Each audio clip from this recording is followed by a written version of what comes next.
Welcome back to the Power of Manifestation. I am your host, Andrea Miller, and I am so unbelievably excited about this genuinely extra special session. This is featuring one of manifestation's greatest teachers and influencers, none other than Bob Proctor. Now, some of you are going to be like, wait, what? He's not with us in person anymore. He's with us in spirit.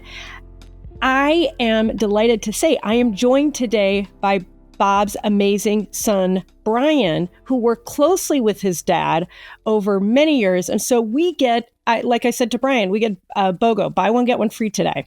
Our session is called The Algorithm of the Universe, How Manifestation Works Like Your Social Feeds, featuring the wisdom of Brian and Bob Proctor. Brian spent nearly 30 years working alongside his legendary father, helping bring his teachings to audiences worldwide while also carving his own path in marketing and business development. A pioneer in online list building, Brian created one of the first large-scale digital platforms for personal growth, setting the stage for his father's global success long before email marketing became standard. It gives me chills to read that. What a cool partnership.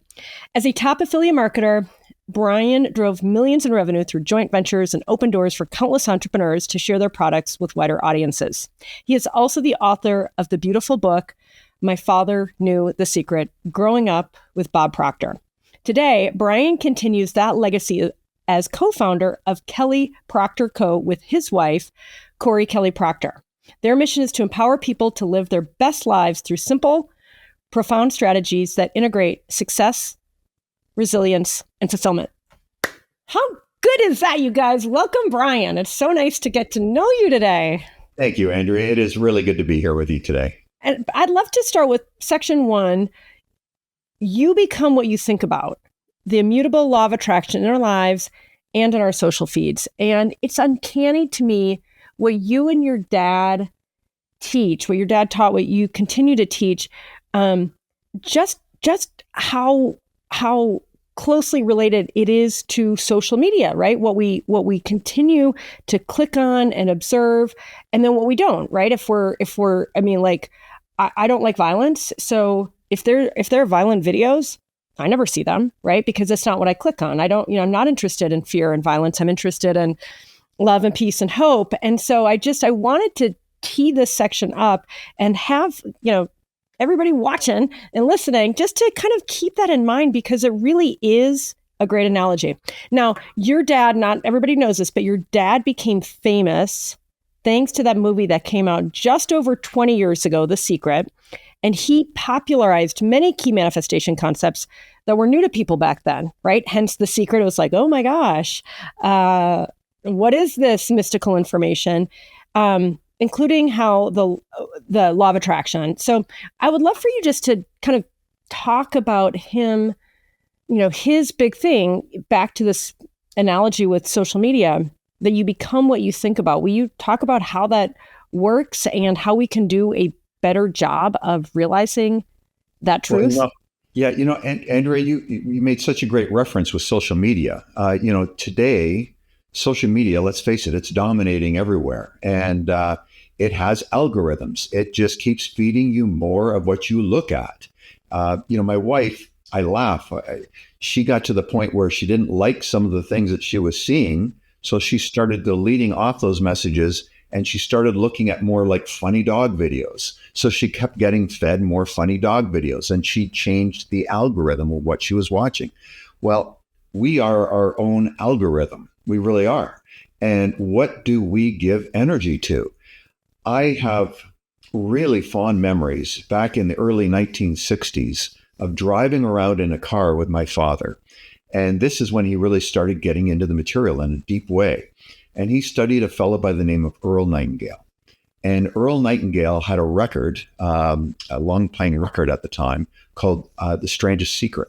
And I can remember sitting in the car with him, holding this portable record player as we drove around so that he could listen to it and play. So while he was programming his mind, he was also programming my mind at a very young age.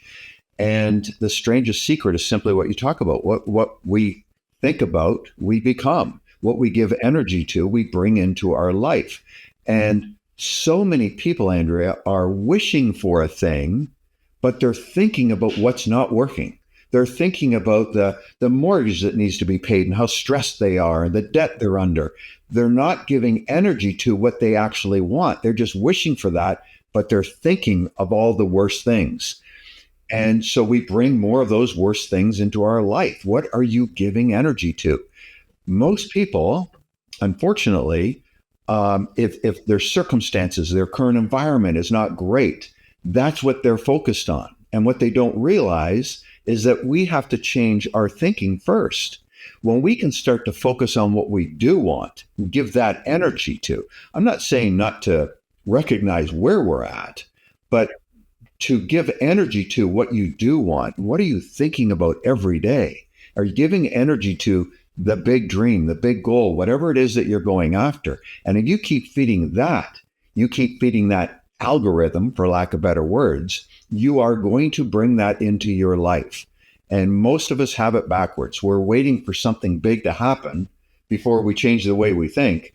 And what we need to do is change the way we think first. And that's when everything else will change for us. Amen. Amen to that. And your dad would talk about how our mind is like a broadcasting tower. I talk about this with my boys. My kids are 12 and 15 right now, about like Wi-Fi. Like everybody knows Wi-Fi. It's right there, and it's amazing. I mean, when you really think about the fact that you and I are probably 1,500 miles away, and all of our conversation right now, and everybody watching this, it is all being transmitted through energy. And so when I think of Wi-Fi, I think of the broadcasting tower. It's like we don't see these signals, but we are all transceivers. And we think everything is just, either, and especially, in fact, I would like to tee up something really beautiful also from your dad. It goes to the positive and it goes to the negative. So when it comes to even letting go of resentments and negativity, I mean, to me, it's as much about clearing the negativity and resentments as it is making sure you're projecting the positive. Right. He always taught that we are like a magnet and we attract what we think about, what we give energy to. And I think what most people don't realize is that we are all manifestors. We are all manifesting every single day. But what are you giving energy to and what are you manifesting into your life? There are some people that are so focused on what's wrong that they just keep attracting more of what's wrong. That's what they're magnetized to. There are other people who, I like to say, look at life through rose-colored glasses. Even when there's bad things happening, they're looking for the good. That's something I learned from my dad, which was a really great thing.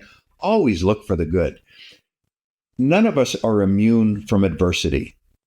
But boy, oh boy, if we can stay focused on what we want, stay focused on the good in the world, we will attract that into our life. And it's all up here. That's where the power is.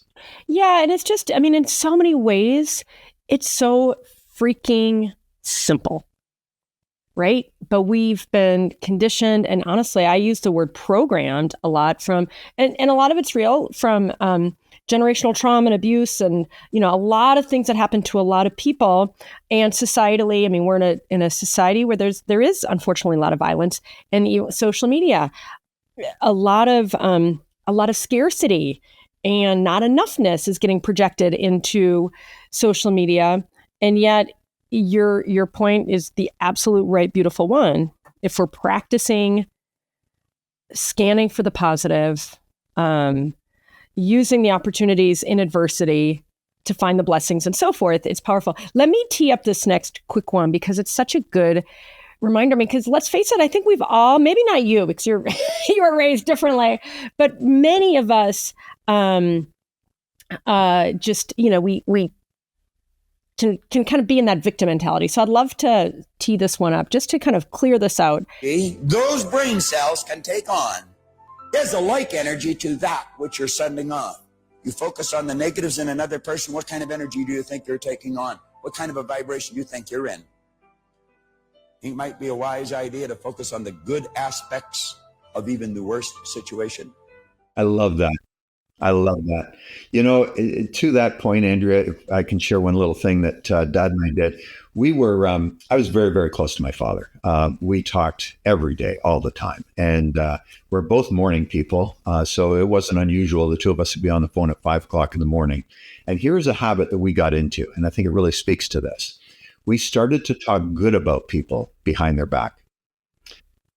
We would pick somebody and we would just start talking good about them behind their back. And think, how often do we get tangled in gossip and nonsense, talking bad about people behind their back? And what does that do? That brings your energy down. That's not a good place to be. We got in the habit of talking good about somebody, and it raised our energy. It makes you feel better. It makes you look for the good. There's just so much power in that. Well, it's amazing, and no coincidences, right? We're all manifesting and creating these synchronicities. Literally, just this morning, I had I said, I'm not going to listen to music. I'm not going to listen to an audiobook. I'm just going to kind of clear my mind, and in that cleared mind, I'm like, oh, I'm just going to send love and gratitude to some really important people. I started with you, Brian. Like, okay, love and gratitude to my wonderful guest and to my parents, and it was like, not a big deal. I'm like putting makeup on and getting ready, but it was like, ooh, this intentional feeling of I'm sending love and gratitude to the people in my life, and one or two people that I have some challenges with, and it felt instantly freeing, instantly like, oh, this is good, and I have something to learn from them. So it's, simple but powerful. Okay, let's pivot into the law of attraction. I feel like we're kind of teetering right on the edge. Okay. He reframed attraction through vibration. Everything is energy, including thought and feelings. We talked about that. To attract what you want, you must match the frequency with your beliefs, emotions, and self-image. What's the difference between the law of attraction and the law of vibration? Are they the same? Well, really, the law of attraction is just a subgenre of the law of vibration. They're really the same thing. So it's the law of attraction gained its fame because of the movie The Secret. That's why everybody's talking about that now. And really, it's all about the law of vibration. What kind of vibration are you in? What kind of energy are you putting out? How do you show up in the world? What do you see in the world? Are you looking for the good? Or are you looking for the bad?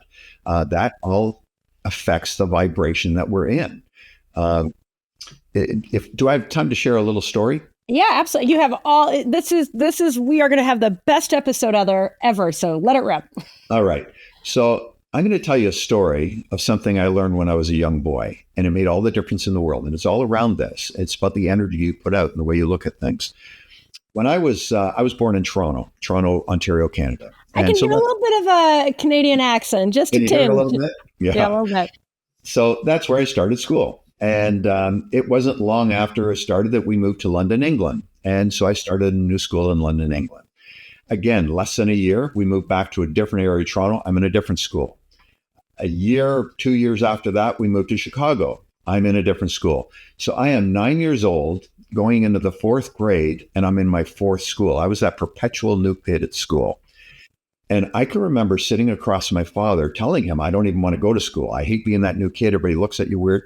And this is what he said to me. He says, Brian, what you need to do is put these 4 letters across the forehead of everybody you speak to, MMFI. That stands for make me feel important. He said, if you can stand in front of anybody and make them feel important, don't put the energy on you. Put it out there. Put good energy. Make them feel important. He said, you're going to get on in the world in a great way. You'll make friends really well and everything else. Well, I learned that habit and I've used it the rest of my life. And it has served me so well in business because when we take the energy off of us and we put it on the person that's in front of us and be present, be engaged in the conversation, we make a difference. He liked to call this the impression of increase. And he got this from Wallace D. Wattles out of Science of Getting Rich. And it's simply this. What can you do to make everybody you come in contact with feel just a little bit better because they were in your presence today? If we can do that, man, we are using the law of attraction, the power of vibration. We're putting everybody into a great state. People will want to deal with us. They'll want to do business with us. They'll want to be around us. That is when the magic happens. That's when you start attracting more good into your life.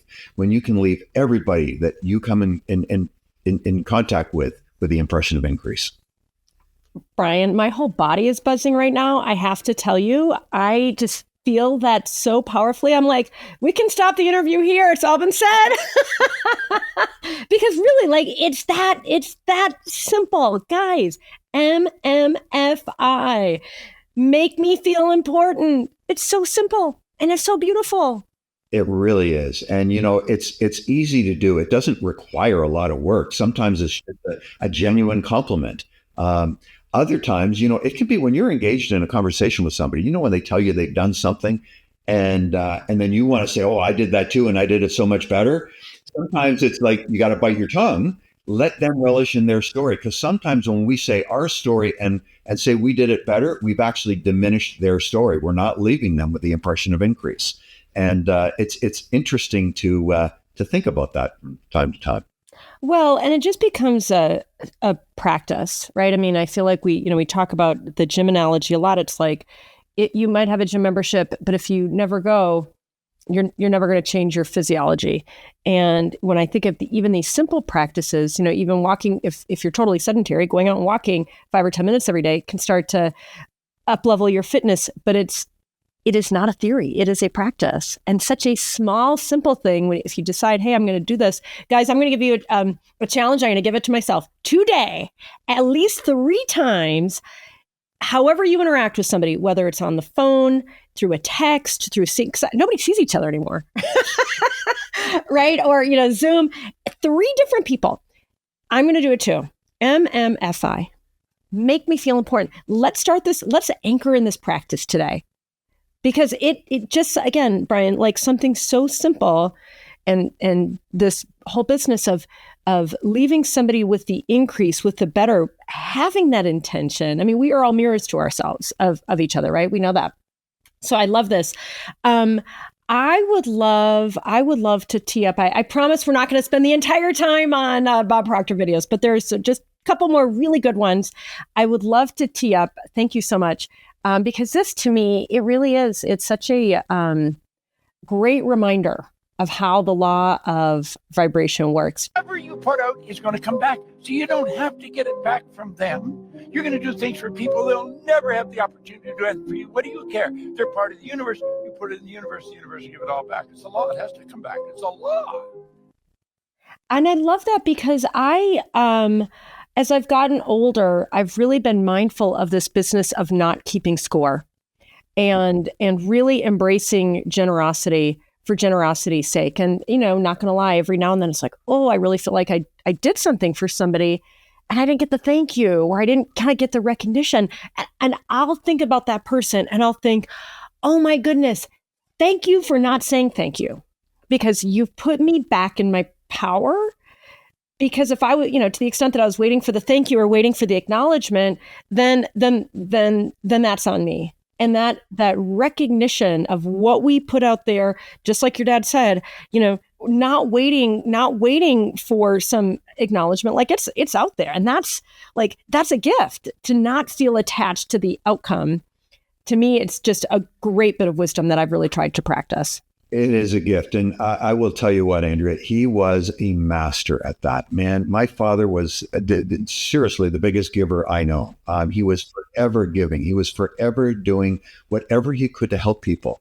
I'd give you probably the best example that I think a lot of people can relate to. When that movie, The Secret, came out, he was 72 years old. He'd been working a long time in the industry. That's what really propelled him to a large stage. But here's the thing. He was giving long before The Secret. He was forever doing whatever he could for anybody. Well, when the movie The Secret came along, he didn't know that was what was going to be the thing that was going to propel him to that larger stage. When Rhonda Byrne asked him to be in it, he just said yes. He didn't ask for money. He didn't ask for anything. He walked in, he recorded for, I don't know, an hour or 2 hours and walked out. And he knew that he was just doing good. If he can just get his message out to whoever, however, and never be attached to, it's got to come back from this place. Well, he was doing that all his life. Little did he know that one time of doing it was going to be the big thing that changed his life. But he always lived that you've got to forever give and do whatever good you can do. And don't be attached to receiving back from that source. He says, as long as we're giving, we are going to receive great things, but it could come from somewhere that you would never expect. It's all energy. It is just energy. And when we can give freely, we will also then receive freely. Well, totally. And what comes to mind, and thanks for that anecdote, what comes to mind is he spent, all these years priming himself, and of course he had no idea that his life would be cracked open by this famous movie. But it's cool that all the work that he was doing with sincerity, giving and priming himself, put him at the right place at the right time, and ended up being this huge gift to many, many millions of people, right? And so when I think about so many of us, it's like we toil in obscurity, and we're grinding, and and it's that I feel like it's often like doing that sincere work in private that ends up getting realized and praised in public. And that, because I feel like often it could just feel like, oh, like I'm not getting the recognition. It's like, it's okay, it'll come. Yeah, it'll come. However, and trust how it's going to come. Well, here's the deal. When he was doing his thing before The Secret came out, it was always delivering value. He didn't always earn a great income from it. But what he did earn was psychic income. He earned the mental freedom, the mental greatness of he knew he was helping people. Whatever it is that you're doing out there, if you're doing it from the viewpoint of gaining psychic income, don't just worry about the money, but psychically, mentally, you're being rewarded. Man, you're off to you're going to be in a good place.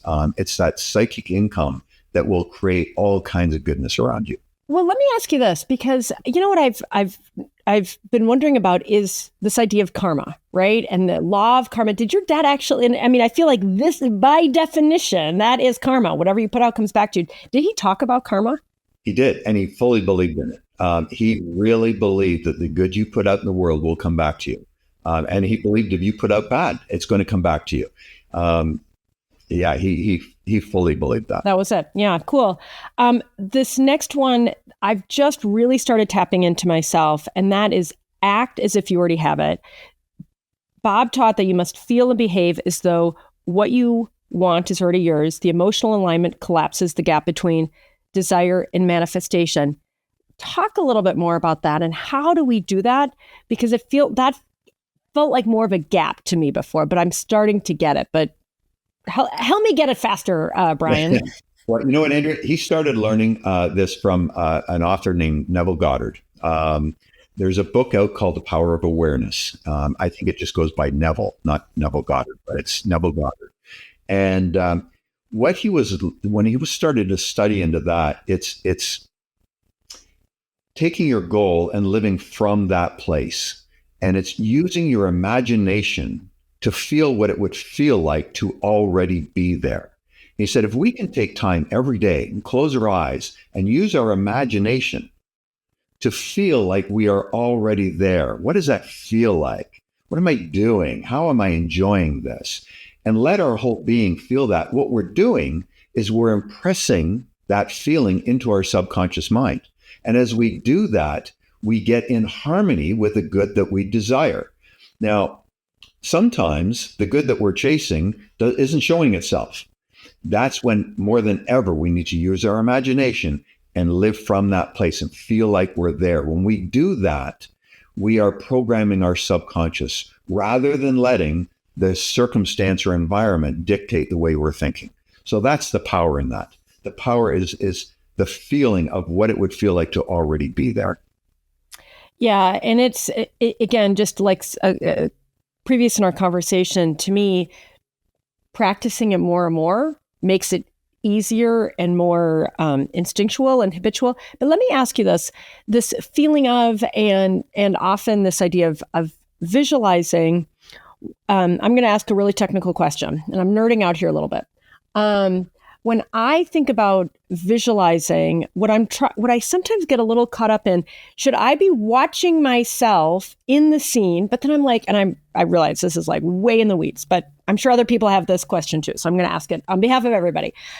Versus what I'm used to, I don't see myself. I mean, I see my hands, but I don't see my face. You know what I mean? Like, I don't see myself as a character. I see myself through my own eyes. Does that make sense? And I'm wondering, what do you recommend when it comes, I mean, feeling, yes, definitely feeling that feeling of having it. But when it comes to visualizing it, should it be like I'm visualizing it as I'm experiencing it, or like seeing myself as a character? Does that make sense? I guess there's different ways to look at it, Andrea. I visualize the same way you do. I'm not seeing my body. It's like I'm looking through my eyes and I'm feeling myself as there. I have talked to other people that struggle with that. So what I say to them is sometimes lean into a past memory of maybe a situation you were in that was close to what you're looking for, or use the visual of somebody else that has achieved what you're looking for, and look at that and feel what that would feel like, and just let that energy kind of permeate to and through you. It's all about using our imaginative power. That's it. And when we can use that imaginative power, it's not like we're just dreaming. We're not just wishing. We're using that to program ourselves for the good that we desire. Now, here's the big step. Most people are only wishing for a thing, and they're thinking of what they're not getting. We have to dream, we have to wish, we have to know that we're going to get there. But then we've got to step into it and do something each and every day to get there. We got to take action. Most people are missing that action step. And a lot of people think they require that big thing to happen. They don't. It's just the little things. What one little thing can you do today to get you one step closer to your dream? It may be almost inconsequential, but as long as we're stepping out and doing something each day, in a year's time, we'll have done 365 little things. I promise that's going to add up to something big. It really will. Well, and I think it's a really good point. I'm glad you raised it, because I think there was some that misinterpreted this law of attraction as it's just going to instantly happen. And your dad, for his humor and wisdom and all this stuff, very practical guy, in his teachings, and you too, just this idea of you do have to take that action. I mean, yes, it starts with clarity and energy and so forth. But I want to get into section 2, and we'll get even more into the how. You Were Born Rich is the title of your dad's most famous book. His contention was that wealth and abundance are within all of us, which is a great frickin' starting point, right? Because I think a lot of us start with this scarcity mentality, feeling, expectation. But you and your dad teach that abundance is a birthright. Will you talk a little bit more about that? Because I think that's a really, for people to really believe that, I think can be a big breakthrough. Yeah, when he titled the book "You Were Born Rich," he said, "We're all born rich. Some of us might be a little short of money." That's cute. We're born rich in our mental faculties. That's the deal, and it's through our mental faculties that we can bring whatever we want into our life. Doesn't matter where you come from. I mean, there is examples all over the world of people that came from nothing to huge things. It's our mental faculties. That's where we're born rich. And if we learn to use that, we can change and alter our entire landscape. We can change generations to come. I look at my father. He came from poverty. He changed generations through what he learned and what he studied, but more than that, in how he acted, because he acted on everything that he studied. I just think about this whole business of rich.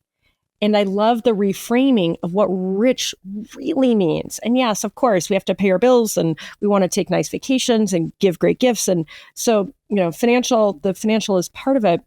But I love the kind of basic idea that richness is so much more than your bank account. And if we all really took that to heart, right? And I feel like it's back to the scarcity versus abundance mentality. So often we are identifying strictly with our bank account and our salary or lack of salary.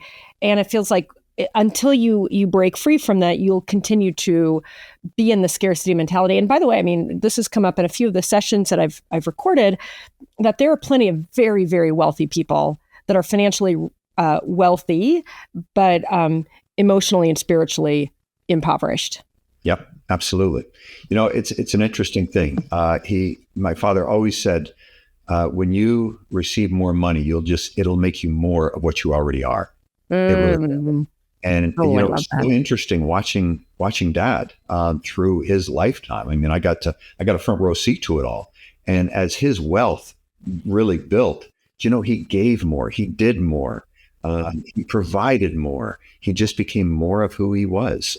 It's just a means. It's a means to serve, and it's a good thing. The interesting thing, Andrea, is that none of us are thinking perfectly all the time. We falter. Sometimes we can have lack thoughts. We can have lack thinking, but the key is to recognize that with awareness. And when we do, is to switch it and to start focusing. Okay, I'm thinking the wrong way right now. I saw something on the news. I'm thinking the wrong thing right now. Recognize that with awareness, switch it, and start to focus on what you do want, what you would like in your life. Well, and that's a great segue into the next point. Your dad emphasized self-image as destiny, and what's coming in, is back to the social feeds. If we keep feeding ourselves and our self-image, and we're around people that tend to be negative and judgmental and not enough. But talk a little bit more about this idea. What is the key lesson with self-image as destiny? Well, I think with any of this stuff, it comes down to one thing: study, keep learning. My father never thought he knew it all. When he was dying, I can remember sitting in the hospital room probably 3 days before he passed away, and he couldn't hardly open his eyes. And he asked me to bring in a book and read to him. He was still studying, even when he knew he wasn't going to be around any longer. Too many people think they know it all. We'll never know it all. Keep studying. And as you keep studying, you will keep improving your world. Never stop. That was such a powerful thing I learned from him. And my wife and I, we study every day. We have our coffee, we read a book with each other, we read out loud and pass back and forth. And we're always working on new ideas, new things to elevate the way we look at things. Our perspective is everything. You want to improve your self-image. It's about changing the perspective you have of yourself. And that will improve as you study and learn more. Yeah. Oh, I love that. And honestly, it's like, and it'll keep you young. Right? It definitely will keep you young. Yes. I love that. Okay. So he was also a big advocate of paradigm shifts. What did he mean by paradigm shifts? Well, a paradigm is just a multitude of habits. It's a way of doing things. We all have paradigms. We have good paradigms. We have bad paradigms. And his big thing was, we ran a seminar called Paradigm Shift. And that was to alter the paradigms that aren't working for you. And that's taking habits that aren't working and replacing them with habits that will help improve your life. And really, it was just analyzing your limiting beliefs and what's not working for you. He would often have you start to dream, what would you really want if you could have anything, what would that be? And when you take a notebook and start writing these things down. And as you write them down, that's when you'll notice your limiting beliefs. You'll think, oh, I'm not worthy of that. Or who are they to think I could do that? Our limiting beliefs will start to come up. Recognize when that happens. And when it does, write the opposite of what that limiting belief is. That's how you start to change your paradigms. Start to alter what your limiting beliefs are to the positive side of things. Yeah. As it's been said by many people many times, it's our subconscious that is 95% running the show. And so this idea of going through the process and identifying those limiting beliefs. And all these steps, guys, I really want to call it out. You may say, well, how does using the practice of MMFI change my limiting beliefs? If we're showing up and every single day making the world a little bit better place for the people around us, like you said, Brian, it's like each of these little steps and then the big steps we take to achieve the outcomes, it compounds, right? And so to me, taking those action, like the action being, I'm going to show up and make someone feel like there's an increase for them, that gets reflected back to us. right? So when I think about even like this paradigm shift, we get to shift the paradigm through these small, medium, and large behaviors. And to me, that's really cool. That's the magic. That's the magic. Most people don't even give that thought, Andrea. They don't think that they have control over their life. They think whatever's going on, that's it. I'm just, a willing vessel. That's not the case. We have control. And when we take control mentally, we can alter our world. And that's everything. Well, I always say we're more powerful than we realize. You've led us to a perfect place. I want to tee up just one or two more reels. This one I found, it's a great clip on releasing blame and resentment. So many people are living their lives as victims. Guys, I get it. I used to be like that too. And every now and then I'll be like, complain. If I find myself complaining, I'm like, no complaining. In fact, I'll say, oh, thank you. This is an opportunity for me to show up a little differently. Take all the resentments and guilts. You know what it's doing? Resentments and guilt is simply choosing to build a negative idea here over something that someone did to you, and then letting ourselves get emotionally involved in it, and we move into the same vibration. Now think. I don't care how justified you may feel in holding a resentment. It's a dumb game. Ray Stanford used to tell me it was like throwing dust into a strong wind with someone else. You know where the dust is going to end up. You may feel justified, but I'm going to tell you, a person of understanding will not do it. Will not do it. That is an act, a mental act of ignorance. Love them. The law will see that they get their reward for what they did. You don't have to look after that. And as long as you're holding that resentment in your mind, it's like replaying the same thing over and over again, and the same physical experience is taking place. You're moving into that vibration. I had a good doctor friend of mine that says rheumatism or arthritis is nothing but frozen hate. It's dwelling on things like that. Dries up the joints in the body. What's guilt? I've done things in the past I'm not proud of. I'm quite certain you have. Many of you. And they bothered me for a long time. They really did. And I wasn't able to get rid of it. I went to see a psychiatrist. And just through a series of right questions, I developed an awareness. It was gone. I have absolutely no guilt anymore. I just won't not tolerate it. That's looking back at something you did that you thought was wrong in the past and reliving it. And the same vibration takes place. You see, resentment and guilt are very closely aligned. One's directed towards someone else, the other's directed towards yourself. But you're the beneficiary of both, and neither one of them are positive. Most destructive emotions that you can get involved in. There's a great affirmation at the bottom of the page. And anyone that wants to rid themselves of resentment or guilt or a lot of disease, I would suggest you write it out probably 100 times a day. I willingly release the thoughts and things that clutter my mind. They're all the old ones in there that you're not even aware of. And then say, I release whoever it is.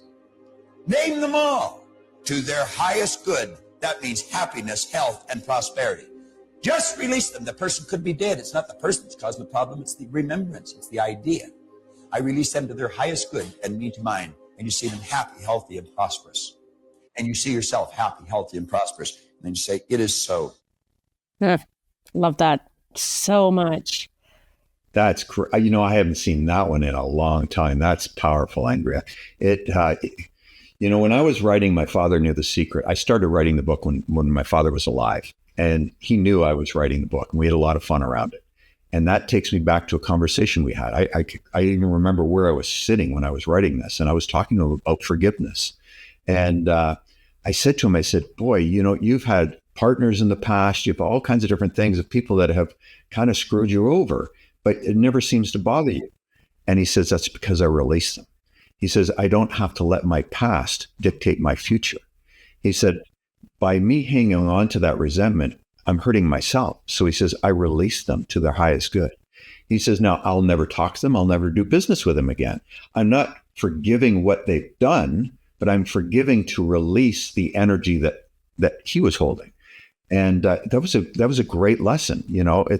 We're not condoning behavior that's happened in the past, but we're releasing the energy around it too many people let bad things that happened to them in the past form a part of their identity. It's with this, we can release it and let it go. And man, what a freeing thing that is. I'm so glad you raised that, Brian, because, oh gosh, it just feels like, especially now, this whole business of going no contact and being angry at our parents. And I know a lot of parents screwed up a lot, and I'm a parent too, right? And so it's like, oh, let me be a little careful what I'm putting out there in terms of my judgment and criticism, because, back to karma. But I know so many people just feel like they just can't forgive. And listen, there are extremes cases of abuse and victimhood and so forth. And, guys, you have to make your own decision. But when I think about just this permission to release for our own sake, to clear that energy, I know when I'm holding on to stuff, first of all, it makes me less high vibe, a little more low vibe. And it's like there's interference. There's interference. And that, to me, that's immutable. If you're holding on to this negativity and resentment, it is, as much as you feel like that person doesn't deserve to be forgiven, or even released, guys, you're going to pay a price for that. You just are. And yourself. That's what I love. I love so much about that clip. So often we're projecting it's our parents, it's our spouse, it's, somebody screwed me over. And a lot of it is back to the paradigm shift and the limiting beliefs, that we are our own toughest critics, and saying these negative things to ourselves on repeat. And, to me, the whole point of all this is to free ourselves from that, and so that we can live genuinely rich, beautiful lives. It really is. And, sometimes we have to forgive ourselves. Sometimes we have to forgive ourselves for things that we've done. Dad had a great saying. He says, what's in the past is in the past. Let it stay there. Release it. Let it go. It does not need to dictate how you move from this time forward. It really doesn't. Yeah, no. Amen. Amen to that. Okay, so we're going to get into something fun now.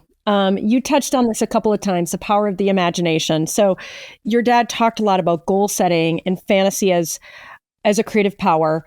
What did he mean by fantasy as a creative power? Well, really, it's a creative power in that we can use our imagination. With our imagination, man, we can do anything. We can be anywhere. It's, when we're kids playing in the yard, we were superheroes. We were doing all kinds of things. Our imagination was so enlarged, and through time, it's been squashed. He says, what we need to do is let our imagination run wild. We have a big dream for something. Use your imagination and live from that place. What does it feel like to already be there? How do you feel? What are you doing? How are you treating other people?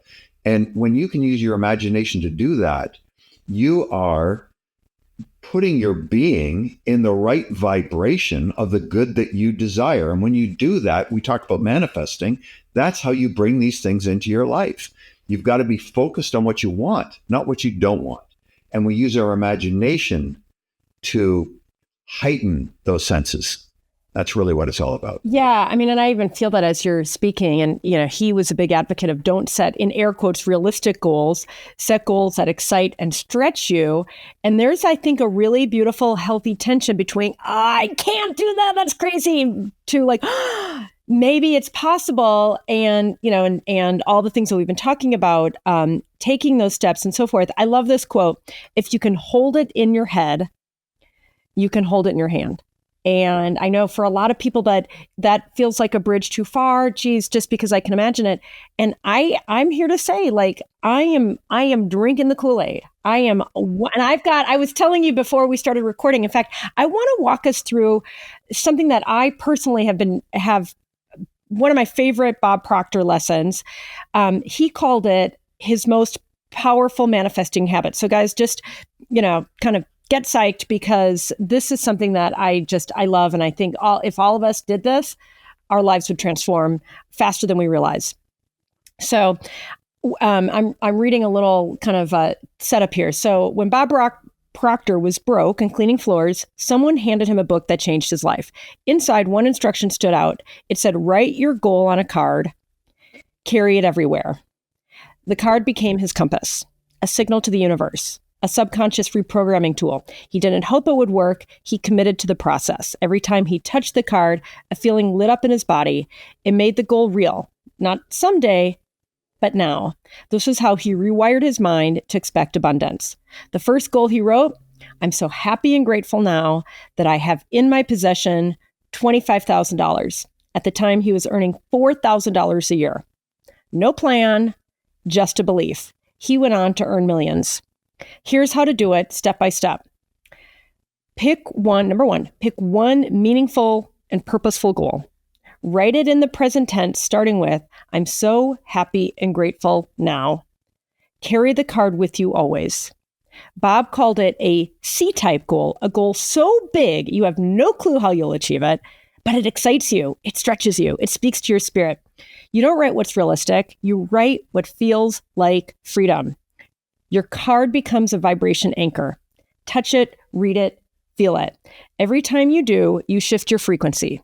You're not chasing the goal.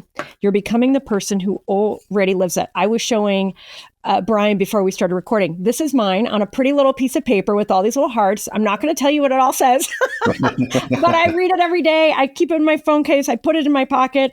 I don't know how long this thing is going to last because before it becomes, pulp.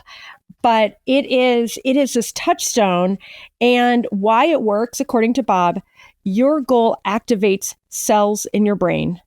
Every repetition builds belief.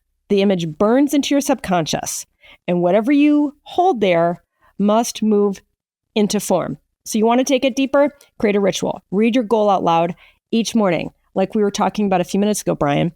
Feel it and visualize it like you already have it for 2 minutes. This is how you accelerate your manifestation.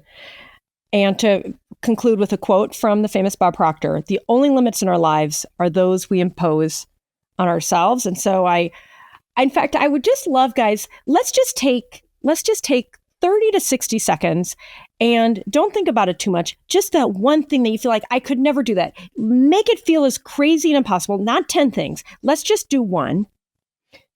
Just right now, you're in the moment, you're feeling the vibes, just write it down. And then I want you to follow those instructions. We have it in if you guys have your manifestation handbook, these instructions are there as well. So you can come back really easily to it. Don't put it off into the future right now, feel it, own it. Feel how good and exciting and crazy it feels. I'm going to give you 60 seconds, 30 seconds. So I don't want you to think about it. I just want you to write it down.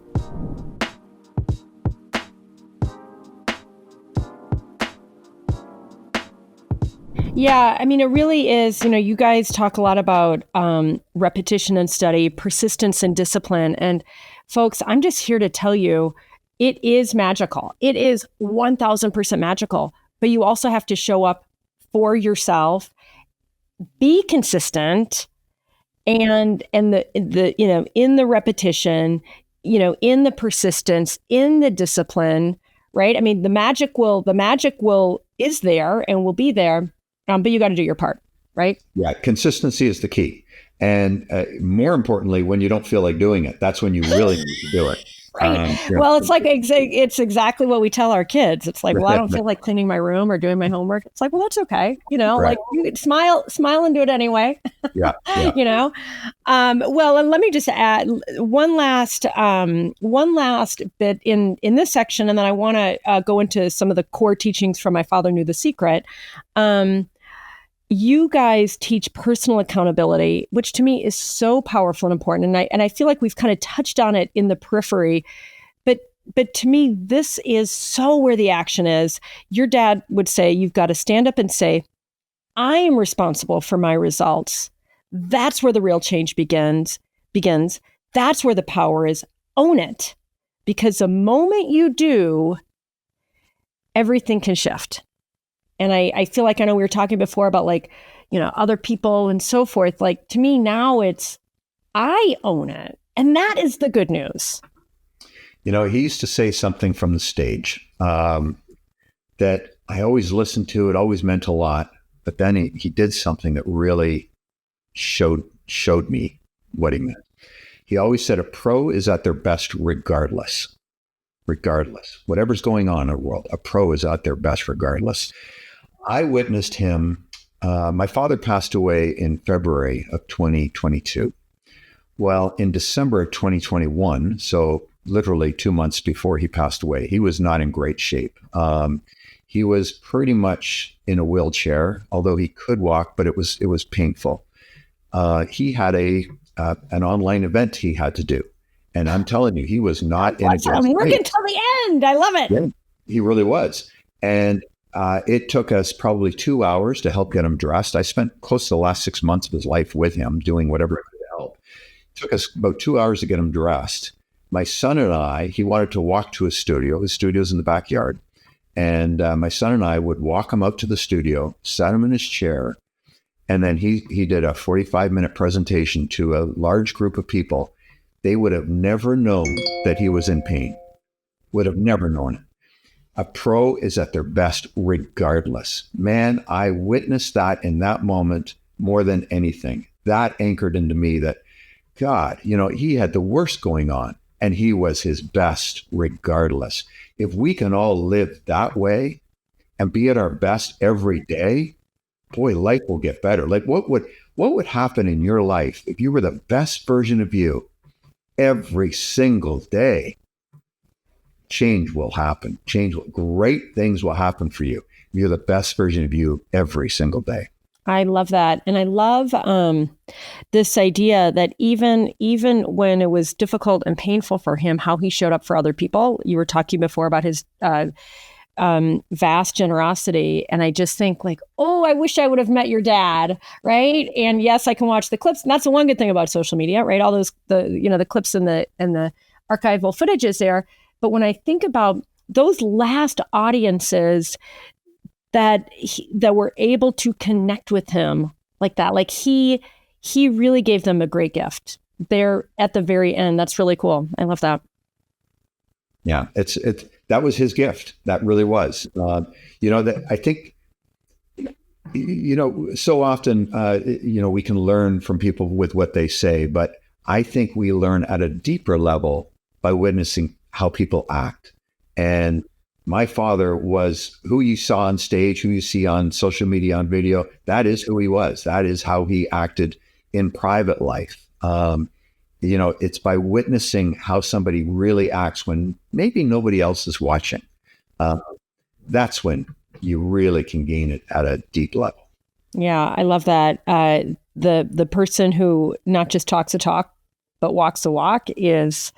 Yeah, that's a real teacher. Okay, Brian, let's get to section 3, core teachings from my father knew the secret. Let's take Bob's lessons even further, starting with something you really emphasize, clarity of desire. You must know what you want. Will you talk a little bit about that? And I say this, I know I'm asking a question, I'm immediately like talking. I'll tell you one of the challenges I used to have. I used to feel like, oh my gosh, there are so many things that I want. And it would feel overwhelming. And, and then I would kind of like give myself permission to write stuff down. And as time has gone on, I've really been able to whittle that list down to maybe 3 or 4 really core things. Everything else is a bonus. And I'll, even this morning as I was doing my journaling and visualizing, those 3 or 4 things, I'm so clear on those. And it's like, you know what? A ton of other good stuff's going to happen too. So that's how I've been able to kind of work through feeling overwhelmed by wanting it's like career success and financial and relationships and kids and health. That's been my experience, but that's, you tell us, you're the teacher. I don't know why I'm running my mouth so much. Well, clarity is everything. Most people are not really crystal clear, even on what their wants and desires are, or how they want things to show up. Clarity really lets you use what you're getting into, the whole power of manifestation. Clarity is what makes manifestation so much easier. We can't attract into our life what we're not clear on. If it's a fuzzy picture, a fuzzy image of what we want, well, we're going to attract fuzzy. What is it that you really want? He had a great exercise. He would have somebody get a piece of paper, and in the middle, it could be, let's say you're looking for your ideal partner. You could write your ideal partner. And then you'd write starbursts off, all the different qualities of the ideal partner you'd really like in your life. let's say you're in business and you're looking for your ideal client. You put in the middle your ideal client and all the pieces of them, or your business. What is your business and all the best parts of your business? When you do that, you'll get clear on what that is and what you need to focus on. Most people are just winging it from day to day. With clarity will bring it into your life, because when you're clear, you know where you're going.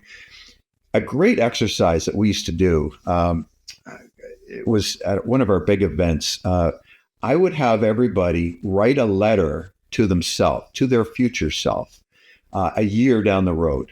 And they would take probably half an hour, and they would sit there, and I told them to write the letter as if it's happened. It's 1 year from now, and they're writing to themselves, congratulating themselves for all the things they did.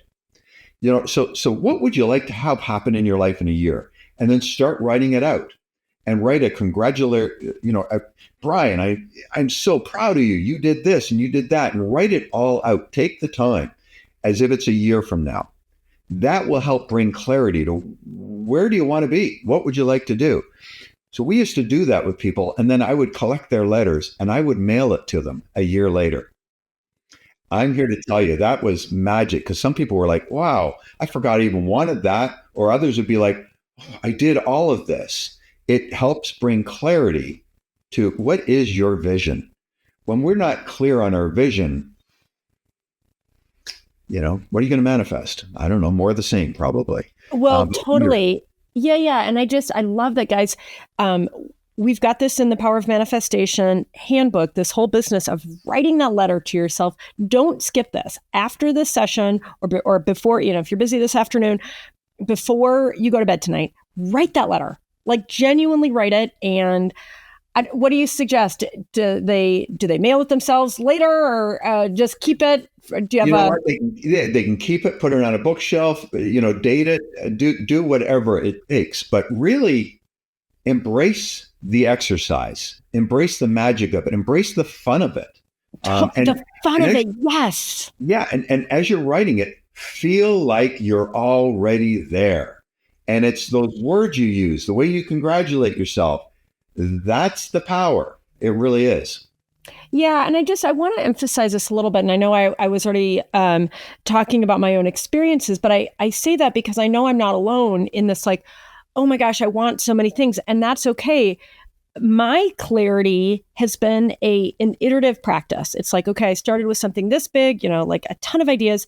And then I kept giving myself the gift of greater clarity and precision. And it is so much easier to sit down and try to visualize 12 things a day. That's not easy. And it's not fun because it becomes overwhelming. What's easy and fun is having clarity on the 3 or 4 main things. And the good news, you guys, is as you achieve those things, you get to add new things. And I know Bob was a big proponent of, what did he say? Put it like, pretend it's a postage stamp. Stick it once and, I'm messing up the quote, but this idea of I don't think you want to change all the time, but kind of giving yourself that flexibility. If it's like, hey, I've got the clarity of this isn't actually what I want, like, give yourself that permission, trust yourself. But Bob, Brian, I love this so much because it's so easy to have your ideas diluted. It's so easy to just wing it. And I feel like once we give ourselves permission to have that clarity and to dream big, to use our imagination, even if it feels crazy, that's where it begins. But it's writing it down, it's feeling it, and allowing it to be a little bit of a process. At least my experience has been a bit of a process onto itself. And, it starts with your imagination. The key is, what do you want for you? Don't worry about what your spouse thinks, or your kids, or your friends, or the neighbors. What motivates you? What inspires you? That's where you got to go, and really enjoy the fullness of chasing something that you'd like. Dad always had a thing. He said to me, I thousands of times, Brian, don't settle. Never, ever settle. Too many of us settle for what we think we can have, rather than what we really want. Don't settle. Don't ever settle. Dream big and go for it. Bet on yourself. Yeah, he was such a high vibe guy. I mean, and it's like you just feel it, from how he shows up. Well, it's a good segue to number 2, the abundance mindset. Abundance, as you say, is not earned, but accessed through mindset and alignment. Scarcity is a mental construct. How do we conjure up more abundance in our lives? Well, we need to start focusing on what's good in our life. What are we grateful for? One of Dad's morning exercises was he would write out all the things he was grateful for. When we can start to focus on what's good in our world, that's when we start to bring more abundance. Because when we are focused on what is good, we put ourselves in the vibration of good, and we will attract more good into our life. So many people are focused on what's not working, what's not good. Boy, if we take some time and you maybe use a journal and write out the good things. And some days it might just be that cup of coffee in the morning. I mean, some days are a struggle, and it's hard to find that thing. But when you can start to lock into what's good in your life, that's when you bring more abundance into your life, because you're focused on the good around you. And when you're focused on the good, you will see more good, and you will bring more of that in your. I'm going to read this. I've got a gratitude journal that I use. And on the back of this journal is a great quote. And it really talks, I think it just lends to exactly what you said. This is by Wallace Wattles. It said, "The grateful mind is constantly fixed upon the best. Therefore, it tends to become the best. It takes the form or character of the best and will receive the best." That says it all right there. I mean, it's priming. It's priming our brains. It is, we create our own, bottom line, guys, you create your reality. Yay, you're here with us. Brian and I are here together getting to have this amazing conversation. I'm feeling really good right now about my manifestation techniques. But I say this with just so much sincerity. Thank you for that. Because it becomes a practice. And I realize for a lot of us, if we're starting in a place where maybe we have poor health, or you have, a lot of debt, or a problem with a child or relationship, you might just feel like, I've got so far to go. Take that little step at a time, putting these little, like, teeny tiny habits, who was it that wrote Atomic Habits? James Cleary. These small changes will absolutely lead to monumental outcomes over time. And it's like this whole business of tapping into the best and not settling. When that becomes the mindset that each of us choose, it's a choice. You get to choose, am I going to tap into the best? Am I going to tap into gratitude, or more of the same, more of the lack? Last quick one, and you'd already touched on gratitude. You talk about, again, in your beautiful book, The Power of Gratitude and Integrity. I love how you say character, gratitude, and relationships are not accessories to success. They are the foundation. I know this was a big thing for your dad too. I'd love just for you to talk even a little bit more, maybe about integrity and character, because it does feel like that really does feel so foundational to what you and your dad teach. Well, I think it comes down to this. If we can act in life in the best way, be that best version of us every day, and want the best for everybody we are dealing with, that's when the magic happens. That's when things will take place. We talked earlier about leaving everybody with the impression of increase. When we can leave everybody feeling a little bit better because they were in your presence, believe you me, we will attract good things into our life. People will want to deal with us. They'll want to work with us. They'll want to help us. Versus, you've been around somebody that's always looking at the worst that's going on. They're seeing the hate. They're seeing the worst stuff. And that's all they're focused on. And it's like, oof, I don't want to be near that person. Versus the person that's always talking good to you, sees the best in you, wants the best for you. If we want the best for everybody around us, we will attract the best for us as well. We have to want it for other people as well as just ourselves. That's the key. Yeah, I love that. And sadly, we have to finish this conversation, but I'm going to have you on the podcast and we're going to talk again. I'm going to make sure of that. But I just wanted to add just a little bit to that. Brian, what I've heard from some of my close friends and family, and what I've noticed in my own life, and I just want to give permission to you guys. Like, we are a product. I don't know who even said this, but we are a product of the 5 people that we are closest to. And if those 5 people, and I listen, kids, spouses, parents, like, it can be a little tricky to push somebody out too far. But I do recognize, and I want you guys to recognize, just like Brian was saying, who we surround ourselves with. And even if it's a parent, if that parent tends to be really negative, you may need to create a little bit more distance. The other thing I will say, which I have totally seen in my life, when I show up more high vibe, when I show up more loving, when I show up seeing the best in people, that is magic. It is amazing to me how so many people, I see the best of them. And there's story after story about that. That cranky person who, like, nobody else likes, but geez, you guys get along great, right? So I know I'm kind of saying 2 things, and I might sound a little contradictory. So just to be clear, show up, like Brian is saying, with the best intentions for people. We talked about it earlier, sending love and gratitude, even to those people that can be a little tricky, for sure, because that will change how they respond to you. But as Brian was saying, for the people that really, where it's just, oof, they're tough, they suck your energy out, they're negative, it may be wise to create a little distance there, and not unkindly, but out of a effort to continue to be the best version of yourself. But I will stand by my statement a few minutes ago. It is amazing to me, as I continue to do my work and show up with greater integrity and kindness and gratitude, how that's reflected back to me from a lot of people. Right. Well, like you said, we're the sum of the 5 people that we hang out with the most.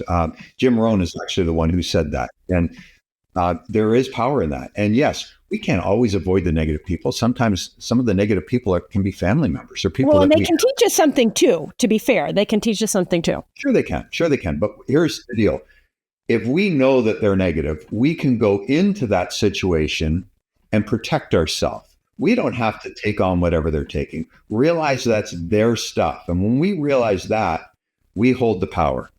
We don't even have to disagree with them. We don't even have to engage with them in that way. We just let it fly off and start focusing on what we want. And when we leave, I've got people in my life like that. I just think, oh boy, I feel sorry for that person, but that's their stuff and that's their deal. And I don't let that energy dictate the way I'm going to show up.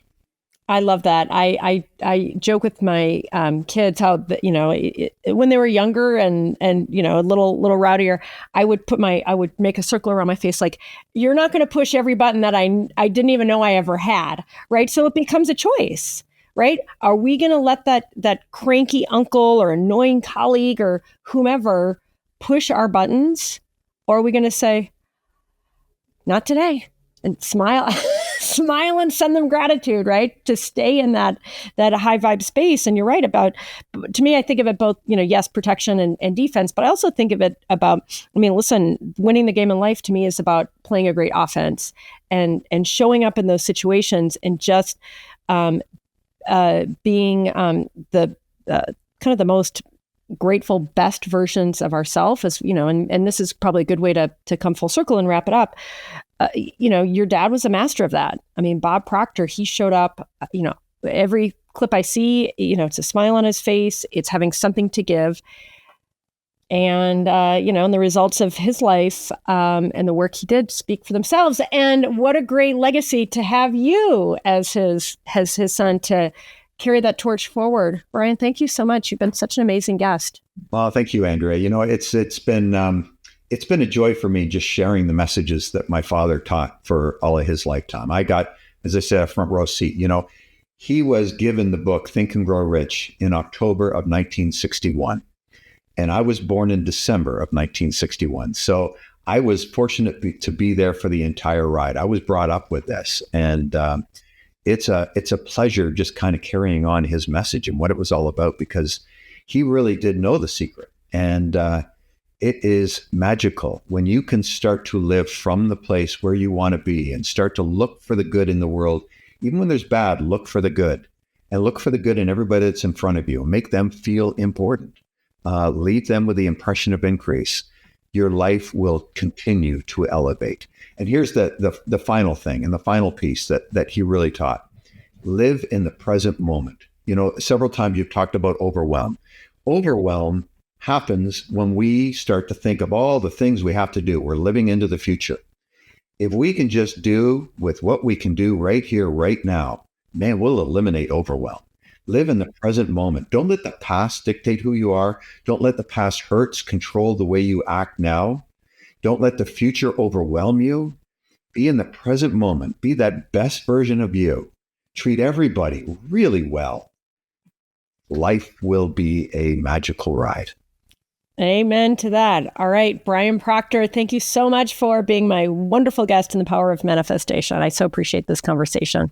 Thank you, Andrew. It's been great being here. Okay, guys, I hope you loved that session as much as I did. So many takeaways, big ones, tiny ones, but it's all theory until you put it into practice. I know I say that a lot, but I want it for me and I want it for you. And by it, I mean the abundance, the love, the joy, the wealth, the health, everything. And even if it feels like a bridge too far, just take today to write that letter. Take today to MMFI.